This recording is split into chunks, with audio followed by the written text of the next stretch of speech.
আমি রাসেলকে খুঁজতে খুঁজতে জমিদার বাড়ির অনেকটাই সামনে এগিয়ে যাই।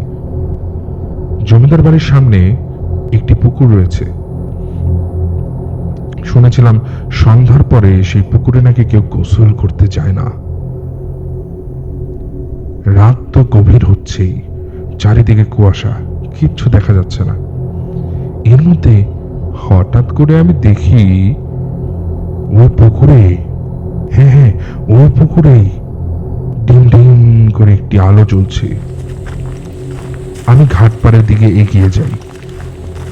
এর মাঝে রাসেলকে তো আমি খুঁজে পাচ্ছি না। রাসেল, রাসেল বলে চিৎকার করেও কাউকে আমি পেলাম না। ডিম ডিম আলোটি দেখলাম হঠাৎ ধীরে ধীরে পানি থেকে উপরের দিকে উঠে আসছে। এটা তো রাসেল। রাসেল পুকুরে সাঁতার কাটছে। আর ওর ওই জিনিসটা ওটা, হ্যাঁ ওটাই জ্বলছে। হ্যাঁ ওটাই জ্বলছে। রাসেলের প্রায় পুকুরের পানিতে সাঁতার কাটছে। আমি ভয় পেয়ে গেলাম। দেখলাম ওই ডিম লাইটের মতো বাটিটা আমার দিকে তেড়ে আসছে, রাসেল সহ। আমি চোখ বন্ধ করতেই একটি ফোন কল এলো। ফোনটি তুলে দেখলাম রাসেল।